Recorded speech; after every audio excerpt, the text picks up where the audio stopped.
तो कैसे हैं आप सब। स्वागत है आपका एक बार फिर से हमारे इस YouTube चैनल पर, जहां पर हमें आज पढ़नी है कक्षा 10th की 5.3 प्रश्नावली। ठीक है, और 5.3 प्रश्नावली के 10 से 11 क्वेश्चन हम ऑलरेडी करा चुके हैं। आज क्वेश्चन नंबर 12 को हम डिस्कस करने वाले हैं। ठीक है भाई, तो उम्मीद है कि आप लोगों को हम अच्छे से समझा पा रहे हैं, और अगर अच्छे से समझा पा रहे हैं तो आप लोगों का भी थोड़ी रिस्पॉन्सिबिलिटी है कि आप चैनल को सब्सक्राइब कर लें और अपने दोस्तों में शेयर करें। ठीक है, ताकि और अच्छे से अच्छी प्रयास आप लोगों की तैयारी को बेहतर करने के लिए हम लोग कर सकें। ठीक है, तो चलिए भाई शुरुआत करेंगे क्वेश्चन की। क्वेश्चन नंबर 12 और 13 मैंने पहले से बोर्ड पे लिख लिए हैं ताकि हम अपने समय को बचा सकें। तो क्वेश्चन नंबर 12 हमारा क्या है, ऐसे प्रथम 40 धन पूर्णांकों का योग ज्ञात कीजिए जो 6 से विभाज्य है। यानी एक तरीके से 6 के हमें गुणज करने हैं, 6 की गुणा करनी है बस, और कुछ नहीं करना। तो यानी 40 पद है यार, ऐसे कितने प्रथम 40 पदों को लेना है। ठीक है, यानी n बराबर उसने हमें दिया हुआ है 40। ठीक है, n बराबर कितना दिया है 40। तो जैसे मैं अगर आपको बोलता हूं कि अगर मैं इसकी एपी बनाना चाहूं तो वो क्या होगी, 6 से विभाज्य। तो 6 से विभाज्य तो, और प्रथम बोल रहा है प्रथम 40 धन पूर्णांक जो 6 से विभाज्य है, तो 6 से विभाज्य तो 6 होगा, 12 होगा भाई, है ना, 18 होगा, और ऐसे ही चलता रहेगा। और कहां तक जाएगा, 40 धन पूर्णांक यानी 40 पदों तक जाएगा। ठीक है, कहां तक जाएगा, 40 पदों तक। ये मुझे पता नहीं कि 40वां पद क्या है, ठीक है, लेकिन 40 पदों तक जाएगा, और उनका हमें क्या करना है, योग ज्ञात करना है। कोई दिक्कत नहीं है, देखते हैं इसको। तो यहां से अगर मैं बोलूं आपको तो a बराबर कितना आएगा 6, और d बराबर कितना आएगा वो भी 6। क्यों, इसमें से इसको घटाएंगे। ठीक है भाई, तो d बराबर भी कितना आया 6, और n बराबर कितना दिया हुआ है 40। तो मुझे योग ज्ञात करना है, तो योग आराम से ज्ञात हो जाएगा, इसमें कोई दिक्कत नहीं है। लिख सकते हैं हम Sn बराबर, क्योंकि यहां हमें an नहीं दिया हुआ, यानी अंतिम पद नहीं दिया हुआ, ये दिया हुआ है कि 40 पद तक है, लेकिन वो 40वां पद क्या है ये नहीं दिया हुआ। तो इसलिए हमें इसमें फॉर्मूला कौन सा लगाना पड़ेगा, ये वाला लगाना पड़ेगा भाई, 2a plus n-1 into d, इस तरीके से ये वाला लगाना पड़ेगा। n यहाँ दिया हुआ है कितना 40, तो 40/2, और 2a कितना है 6, प्लस n कितना है 40, तो 40 - 1, और d कितना है 6। ठीक है, इस तरीके से इसको काट लें तो ये 20 हो जाएगा, और ये 6 दूनी 12, प्लस ये 39 बचेगा ना, 39 एक जाएगा ना, 40 में से एक गया तो 39, और इंटू में क्या है 6, ये है। अब क्या करेंगे, 20 गुणा में ये 12 प्लस 6 की गुणा करो, 6 निम 54 का 4, 5 हासिल, और 6 × 18 और 5 कितने होते हैं 23। ठीक है, 18 5 कितने 23, क्योंकि 6 × 18 और 5 वो था, तो कितना हो गया 23, तो 334। इसको जोड़ लो, ये 6 हो गया भाई, और ये 4, यानी 246 गुणा में कितना है 20। ठीक है, 246 के साथ गुणा करोगे तो 0 पहले ही बढ़ा लो, 6 दूनी 12 का 2 1 हासिल, और 24 दूनी 48, और 1 कितना होगा 49। ठीक है, तो यानी हमारा जो Sn निकला वो कितना है, ये है। ठीक है, तो हम ये कह सकते हैं अतः प्रथम 6 से विभाजित प्रथम 40 पदों का योग, अतः लिख सकते हैं भाई, अतः 6 से विभाज्य प्रथम 40 पदों का योग, ठीक है, कितना है 4920 है। ठीक, इस तरीके से आप अगर लिख के दिखाते हैं तो शायद आपको थोड़ा बेहतर आंसर माना जाएगा। ठीक है, इसको थोड़ा सा देखते हैं। यहाँ पे क्या दिया है, 8 के प्रथम 15 गुणजों का। अच्छा, वही बात यहाँ पे थी, बस यहाँ तक कहा था 6 से विभाज्य, तो 6 से विभाज्य तो वही होंगे ना भाई जो 6 के गुणज होंगे, तो यहाँ भी सेम वही है, 8 के प्रथम 15 गुणजों का वो योग बताना है। तो अगर मैं इसको हल करना शुरू करूं और मैं लिखूं AP, तो 8 के प्रथम 15 गुणज है, तो 8 16, 8 × 24, और ऐसे ही, और कहाँ तक 15 पदों तक जाना है। तो सेम, बिल्कुल सेम ऐसे ही होगा भाई। A बराबर 8 आएगा, और D बराबर भी 8 आएगा, है ना। क्यों आएगा, क्योंकि 8 के गुणज है तो 8 8 जुड़ता चलेगा ना, तो D बराबर भी वही आएगा।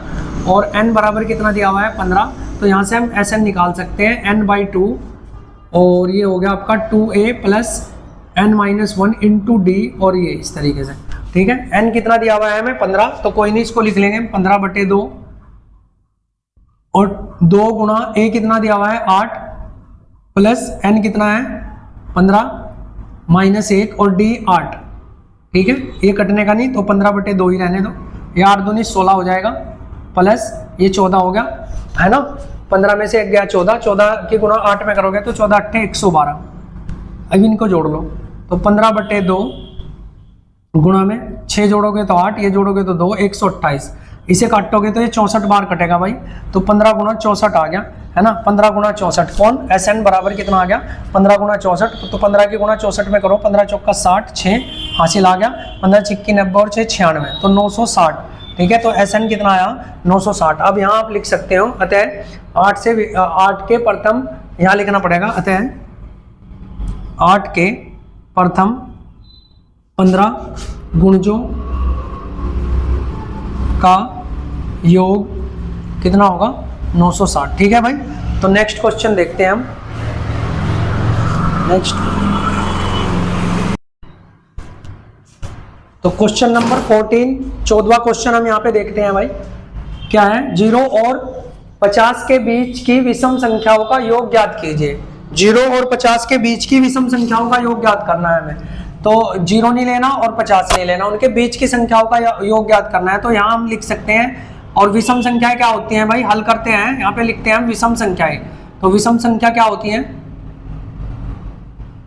विषम संख्याएं क्या होती हैं, जैसे 1 है ना, 3, 5, 7 और ऐसे ही कहाँ तक 49 तक, क्योंकि ना तो हमें 0 लेना और ना 50 लेना। तो हम यहाँ बोल सकते हैं एपी क्या बनेगी, 1, 3, 5, 7 और ऐसे ही 49, ये एपी है हमारी। तो यहाँ से हमें इनका योग ज्ञात करना है। तो योग ज्ञात करने के लिए भाई हमें क्या करना चाहिए था, हमारे पास होना चाहिए था n, तो है ना कितने 50 तक के, अच्छा n निकालना पड़ेगा हमें। चलो देख लेते हैं इसको क्या क्या दिया हुआ है, देखते हैं। ये दिया है a बराबर दिया है 1, है ना, और इसने दिया है हमें d बराबर भी है कितना 2, इसमें से घटाएंगे क्योंकि 2 का अंतर है सब में। और यहाँ पे हम कह सकते हैं कहाँ तक जाना है 49 तक। अच्छा मुझे इसके पदों का नहीं पता ये पद कितने हैं, हालांकि अगर मैं वैसे निकालना चाहूँ तो निकाल दूंगा, ठीक है नॉर्मली, लेकिन फिलहाल मुझे पता नहीं, तो इसलिए मैं क्या करता हूँ, इसका n तो निकालना पड़ेगा। तो यहाँ an दिया हुआ है हमें, an दिया हुआ है कितना 49, क्योंकि वो अंतिम पद दिया हुआ है। तो n यहाँ से हम निकाल लेंगे, कैसे, an बराबर में a plus n-1 into D के फॉर्मूले से। ये कितना है 49 बराबर ये 1 है, a कितना दिया हुआ है 1, और n तो मुझे निकालना है, और d 2 है। ठीक है, तो 49 बराबर 1 प्लस 2 की गुणा n में करेंगे तो 2n, और 2 की गुणा माइनस 2 में तो 2। ये 2 अब देखो ये 1 प्लस का है और ये माइनस का 2 है, तो यहाँ माइनस का 1 बचेगा और वो माइनस का 1 उधर जाके क्या हो जाएगा प्लस। तो 49 बराबर यहाँ मैं लिख सकता हूँ माइनस का 1 प्लस 2n, ये माइनस का 1 उधर जाके जुड़ गया, तो 2n बराबर 50, यानी यहाँ से n बराबर 25 आ गया। ठीक है, तो मैंने बोला था कि इसको हम डायरेक्ट वैसे भी निकाल सकते हैं, वो चीज़ें अलग हैं, लेकिन ठीक है, क्योंकि हमें तो सॉल्व करके दिखाना है ना भाई। अगर हम कंपटीशन में जब करते हैं तो फिर वो चीज़ें उस तरीके से काम आती हैं। तो यहाँ से मुझे अब इसका क्या बताना था, योग बताना था। तो योग कैसे निकलेगा, Sn बराबर, अच्छा एक चीज़ बताना, इसमें An दिया हुआ है, यानी An बराबर L दिया हुआ है, तो हम कौन सा फॉर्मूला लगाएंगे, n/2 a प्लस L वाला फॉर्मूला लगाएंगे, तो हमें ईजी रहेगा। ठीक है, तो Sn बराबर आ गया n 25 निकाला बटे में 2, a 1 दिया हुआ है 49, ये कितना दिया है 49। ठीक है, यानी ये 50 हो जाएगा। तो 25 बटे 2 गुणा में 50, 50 को जब 2 से काटोगे तो 25 बार कटेगा, 25 का वर्ग 625, तो Sn बराबर कितना आ गया भाई 25। ठीक है, Sn हमने कितना निकाल दिया 625, 25 का वर्ग कितना 625। ठीक है, तो ये देख लेना। अब नेक्स्ट क्वेश्चन देखते हैं।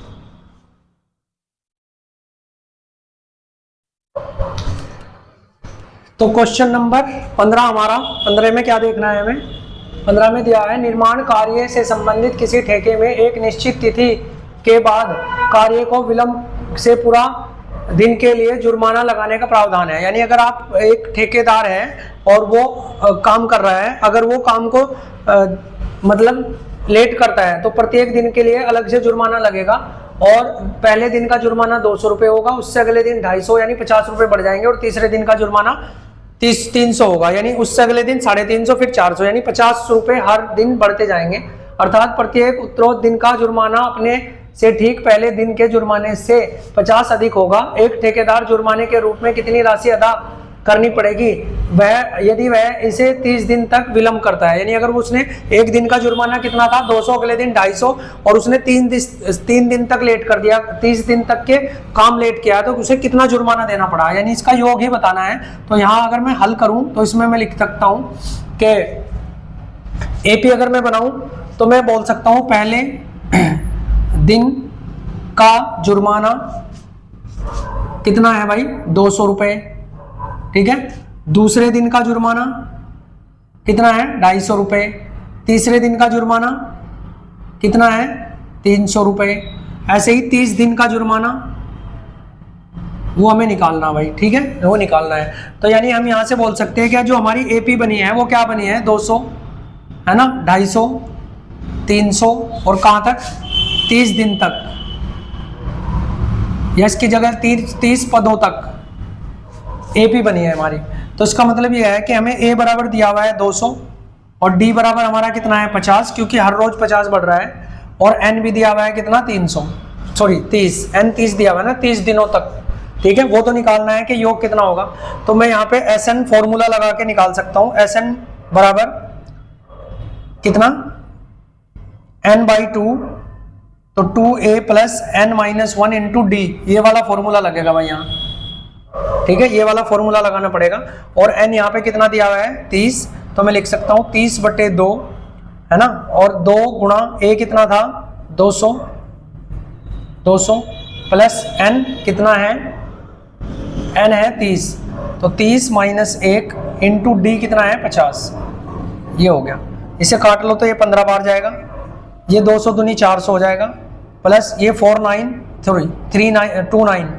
30 में से एक गया तो 29 गुणा में 50, 29 गुणा 50 करोगे तो कैसा करोगे, जीरो पहले ही से बढ़ा लो, 5 दिन 45 का 5, 4 हासिल, 5 दूनी 10 और 4 14, 1400 कितना आ जाएगा 50। तो यहाँ मैं लिख सकता हूँ कि 400 प्लस 1450 और ये 15 है, ये हो जाएगा 1850 है ना।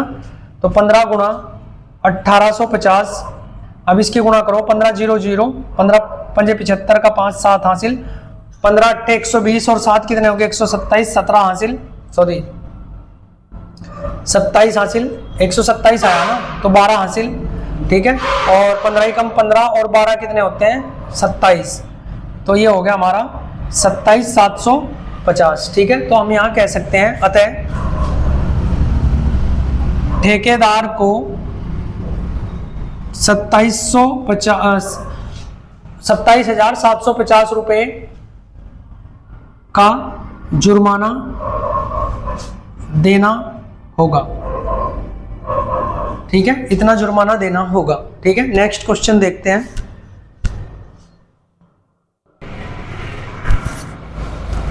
तो क्वेश्चन नंबर 16 हमारा क्या है, 16 नंबर में हम देखते हैं किसी स्कूल के विद्यार्थियों को उनके समग्र शैक्षिक प्रदर्शन के लिए 7 नगद पुरस्कार दिए गए हैं, यानी पुरस्कार कितने दिए गए हैं 7, जिसके लिए 7,700 रुपए की राशि रखी गई है, यानी टोटल राशि कितनी 700 रुपए। यदि प्रत्येक पुरस्कार अपने से ठीक पहले पुरस्कार से 20 रुपए कम है तो प्रत्येक पुरस्कार का मान ज्ञात करना है। तो अलग अलग पुरस्कार का हमें मान ज्ञात करना है भाई। तो इसमें हम क्या करेंगे, सबसे पहले हल कर लेंगे, है ना।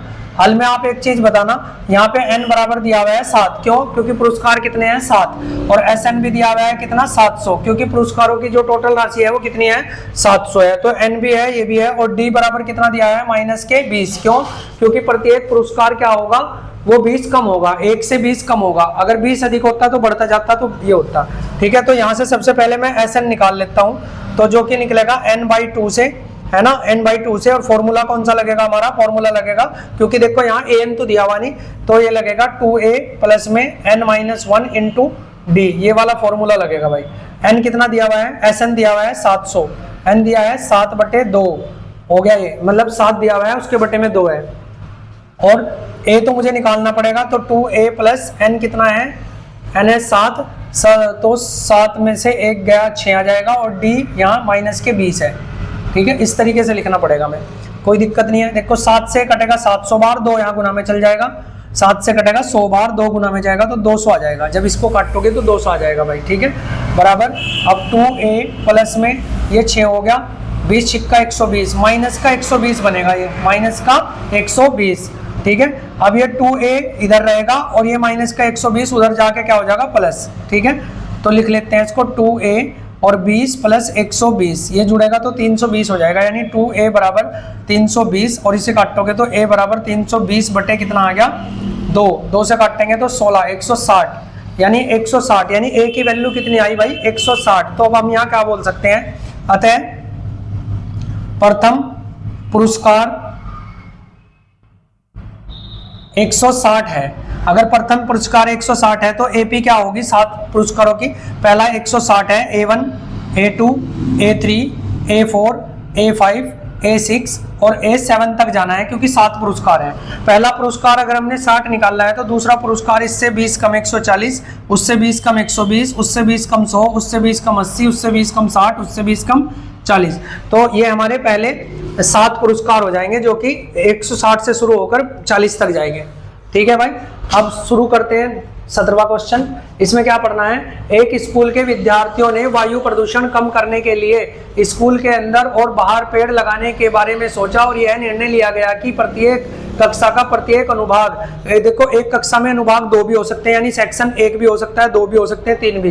तो प्रत्येक अनुभाग अपनी कक्षा की संख्या के बराबर पेड़ लगाएगा। यानी उदाहरण के तौर पर अगर हम बात करें कक्षा 1 का एक अनुभाग 1 पेड़ लगाएगा, अगर कक्षा 1 के 2 अनुभाग हुए तो वो फिर एक अनुभाग 1 और अगला अनुभाग 1 यानी 2 पेड़ लगेंगे। कक्षा 2 के 2 लगाएंगे और कक्षा 3 के 3 लगाएंगे। ठीक है, और कक्षा 12 तक लगाना है और प्रत्येक कक्षा के 3 अनुभाग है। प्रत्येक कक्षा में कितने अनुभाग है, 3 है, ये दे दिया उसने। ठीक है, इस प्रकार के विद्यार्थियों द्वारा लगाए गए पेड़ों की कुल संख्या बतानी। तो अब आप एक थोड़ा सा समझना, जैसे मैं इसको अगर यहाँ से हटा दूं क्योंकि ये तो हो गया होगा भाई। ठीक है, जैसे मैं अगर कक्षा 1 की बात करूं, किसकी बात करूं, कक्षा 1 की, तो उसके कितने अनुभाग है भाई, उसके फर्स्ट यानी A, B, C 3 सेक्शन है और एक अनुभाग 1 लगाएगा तो ये 1 लगाएगा, ये 1 लगाएगा, ये 1 लगाएगा, अपनी कक्षा के बराबर लगाएगा, यानी टोटल 3 पेड़ लगेंगे। ऐसे ही मैं अगर 2 की बात करूं तो इसके भी अनुभाग कितने हैं, 3, A, B, C, लेकिन ये अपने अनुभाग के बराबर पेड़ लगाएगा। कक्षा 2 वाला 2 पेड़ लगाएगा, कक्षा 3 वाला 3। तो अगर ये 2 वाले 2 ये लगाएगा, 2 ये लगाएगा, तो टोटल पेड़ कितने लगेंगे भाई, 6। इसी के तरीके से थर्ड वाले की अगर मैं बात करूं A, B, C, तो ये 3 लगाएंगे, 3 लगाएंगे, 3, तो टोटल लगेंगे 9। यानी ये क्लियर हो गया किस तरीके से। तो यहां हम लिख सकते हैं हल, है ना, इसको देख लें। तो कक्षा 1 द्वारा, यहां मैं लिखूंगा सबसे पहले कक्षा 1 द्वारा लगाए गए पेड़ों की संख्या। तो कक्षा 1 एक ही पेड़ लगाएगा और हर एक अनुभाग 1 पेड़ लगाएगा, तो 3 अनुभाग है तो 3 पेड़ लगेंगे भाई। 2 द्वारा लगाए गए पेड़ों की, कक्षा 2 द्वारा, तो हर एक अनुभाग 2 पेड़ लगाएगा, 3 अनुभाग है तो 2 तिया 6। ऐसे ही थर्ड के लगाएंगे 3 तिया 9। ठीक है, ये लिख लेंगे हम इस तरीके से। तो ऐसे ही कक्षा कहाँ तक जाना है, हमें 12 तक जाना है भाई, कक्षा 12 तक, और 12 वाले 12 पेड़ लगाएंगे और 3 अनुभाग हैं तो 12 तिया 36। ठीक है, इस तरीके से बनाना हमें। तो हम यहाँ से लिख सकते हैं कि जो हमारी एपी बनी, एपी क्या बनी, वो बनी 3, 6, 9 और कहाँ तक, 36 तक, यानी 36 पेड़ लगेंगे टोटल। यानी ये क्या दिया हुआ है हमारा, यहाँ हम बोल सकते हैं कि एन दिया हुआ है। ठीक है, तो अब यहाँ हम लिख लेंगे ए बराबर कितना है 3 और डी बराबर कितना आएगा बताओ, डी बराबर भी 3 आएगा, इसमें से घटाओगे तो 3 आएगा। ठीक है, और ए एन कितना दिया हुआ है 36, क्योंकि 36 पेड़ लगने हैं लास्ट में, तो ए एन भी दिया हुआ है। और यहाँ से हम क्या निकाल लेंगे, इसने हमारे से पूछा है एन भी हमें दिया हुआ है क्या, 12, क्योंकि कक्षा कितनी है 12, तो एन भी दिया हुआ है। अब हमें क्या निकालना था, कुल पेड़ों की संख्या। तो यानी एस एन बराबर, अब देखो यहाँ फॉर्मूला कौन सा लगाओगे भाई, फॉर्मूला यहाँ पे ए एन दिया हुआ है तो फॉर्मूला कौन सा लगेगा, n/2 a प्लस एल वाला। ठीक है, तो एस एन तो निकालना है, तो एन कितना दिया है 12/2 गुणा में ए कितना दिया है 3, ए दिया हुआ है 3 प्लस ये 36 है। ठीक है, इसको कर लेंगे इस तरीके से। तो 12 से कटा 6 बार और गुणा, ये इसके गुणा करोगे तो कितना आएगा, नहीं गुणा नहीं है प्लस होगा, तो ये 39 आ जाएगा भाई। अब 6 की गुणा 39 में करो, 6 निम 54 का 4, 5 हासिल, 6 तिया 18 और 5 23 होते हैं। ठीक है, तो ये हमारा एस एन जो है वो कितना आया 23। तो अब यहाँ लिख सकते हैं अतः लगाए गए कुल पेड़ों की संख्या कितनी है 234 है। लगाए गए कुल पेड़ों की संख्या कितनी है 234 है। ठीक है भाई, इस तरीके से हमने ये क्वेश्चन समाप्त कर लिया है। ठीक है, तो अगर वीडियो आप लोगों को अच्छी लग रही है तो वीडियो को लाइक और कमेंट करके बताया करो कि कैसी वीडियो लगती है आप लोगों को, और चैनल को सब्सक्राइब कर लेना। नेक्स्ट वीडियो में मिलते हैं। Thank you for watching. ठीक है।